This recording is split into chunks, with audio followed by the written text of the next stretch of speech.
Sir, தளபதி sir வந்துட்டு பார்த்துட்டு எனக்கு ரொம்ப சப்போர்ட் பண்ணாங்க. சார் தளபதி ஐயா அவங்க வந்து பார்த்து எங்களுக்கு உடனே டிவியில் இன்னைக்கு தான் ஒளிபரப்பு பண்ணாங்க. பணம் அக்கௌண்ட்டில் எங்களுக்கு 25,000 போட்டு விட்டுருக்காங்க. இதுக்கு எங்களுக்கு எப்படி நன்றி சொல்ல போகிறோன்னே தெரியல.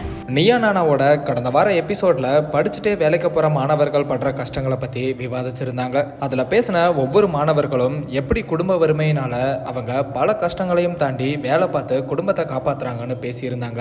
அந்த நிகழ்ச்சியை பார்த்த பலரையும் கண்ணீர் வர வைக்கிற விதமா தான் மாணவர்களோட பேச்சு இருந்துச்சு. குறிப்பா ரமேஷ் அப்படிங்கிற மாணவர் பழக்கடையில வேலை செய்யறதாகவும் அங்க மூட்டை தூக்குறதாகவும் ஒவ்வொரு மூட்டையும் 10 கிலோ இருக்கும், அதை தூக்கி தோள்பட்ட வலி வந்துருச்சு, ஆனா வீட்டுல சொல்லிக்க மாட்டேன், சில சமயம் பஸ் கிடைக்கலனா வீட்டுக்கு 3 கிலோமீட்டர் நடந்தே போவேன், எங்க அம்மாக்கு மெத்தை வாங்கி தரணும், வீடு கட்டி தரணும்னு ரொம்ப எமோஷனலா கண்கலங்கி பேசியிருந்தாரு. இந்த வீடியோவை பார்த்த மியூசிக் டைரக்டர் தமன், நான் இந்த பையனுக்கு 2 வீலர் வாங்கி கொடுத்து உதவி பண்றேன், இவரோட டீடைல்ஸ் கொடுங்கன்னு கேட்டிருந்தாரு.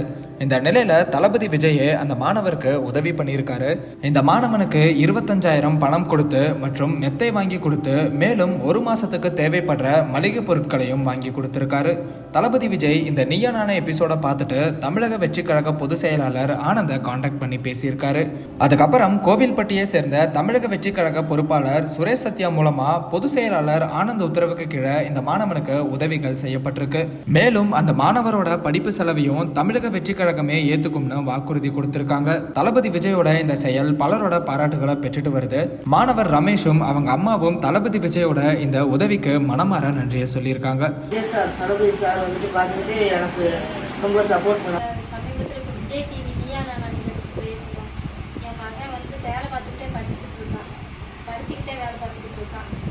அந்த இதுக்காண்டி நாங்கள் ரொம்ப கஷ்டப்பட்டுக்கிட்டு இருக்கோம். அது சார் தளபதி ஐயா அவங்க வந்து பார்த்து எங்களுக்கு உடனே விஜய் டிவியில் இன்னைக்கு தான் ஒளிபரப்பு பண்ணாங்க. பார்த்து அரை மணி நேரம் கூட ஆகலை, அதுக்குள்ளே எனக்கு அங்கேருந்து அவங்க செயலாளர் தளபதியோட செயலாளர் ஆனந்தன் பார்த்து இங்கே கோவில்பட்டியில் இருக்கிற சுரேஷ் சத்யா அவங்ககிட்ட சொல்லி எங்கள் வீட்டுக்கு 10 நிமிஷத்தில் எங்களுக்கு தேவையான பொருட்கள், அதாவது எனக்கு உடம்பு சரியில்லைன்னு சொல்லி என் மகன் எங்கள் டிவியில் பேசினா அதை அவங்க அவ்வளோ இதாக கவனமாக பார்த்து எனக்கு எலும்பு தேய்மானம் இருக்கிறதுனால உடனே எனக்கு மெத்தை வாங்கி கொடுக்கணும்னு சொல்லி எனக்கு மெத்தை வாங்கி கொடுத்து எங்கள் வீட்டுக்கு தேவையான சாமாங்க, பணத்துக்கு சாமாங்க, 1 மாதத்துக்கு தேவையான சாமாங்க இதெல்லாம் வாங்கி கொடுத்துருக்காங்க. என் மகன் படிக்கிறதுக்கு 3 வருஷத்துக்கு தேவையான காலேஜ் அவன் படித்து முடிக்க தண்ணி நாங்களே பார்த்துக்கணும்னு சொல்லி எங்களுக்கு ரொம்ப சப்போர்ட் பண்ணுறாங்க. அவங்களுக்கு ரொம்ப நன்றி. தளபதி சாருக்கு ரொம்ப நன்றி. பணம் அக்கௌண்ட்டில் எங்களுக்கு 25,000 போட்டு விட்டுருக்காங்க. அதுக்கு ரொம்ப ரொம்ப நன்றி. நாங்கள் இவ்வளோ தூரத்துக்கு என் மகன் பேசினது அவங்க பார்ப்பாங்க, அதாவது தளபதி சார்லாம் பார்ப்பாங்க, நான் கொஞ்சம் கூட நினச்சே பார்க்கல. அவங்க பார்த்து அவங்க மூலிமா எங்களுக்கு இவ்வளோ பெரிய உதவி கிடைச்சிருக்கு. 1 மாதத்துக்கு தேவையான வீட்டுக்கு தேவையான ஜாமான், அரிசி இதெல்லாம் வாங்கி கொடுத்துருக்காங்க. இதுக்கு எங்களுக்கு எப்படி நன்றி சொல்ல போகிறோன்னே தெரியல. அவங்க ரொம்ப ரொம்ப நன்றி தளபதி சார். இந்த எபிசோடு வெளியாகி 1 நாள் மட்டுமே ஆன நிலையில இப்படி உடனடியாக உதவி பண்ணப்பட்டது பலரையுமே வியப்பில் ஆழ்த்தியிருக்குன்னு தான் சொல்லணும். ரமேஷ்க்கு மட்டும் இல்லாம இப்படி குடும்ப வறுமையால வேலைக்கு போற எல்லா மாணவர்களுக்கும் உதவிகள் போய் சேரணும்னு பலருமே சோஷியல் மீடியால இப்ப கோரிக்கையை வச்சுட்டு வராங்க. இதை பத்தி நீங்க என்ன நினைக்கிறீங்க அப்படிங்கிற உங்களோட கருத்தை கமெண்ட்ல சொல்லுங்க. அண்ட் இந்த மாதிரி அப்டேட்ஸ்க்கு ட்ரெண்டாக் சேனலை சப்ஸ்கிரைப் பண்ணுங்க.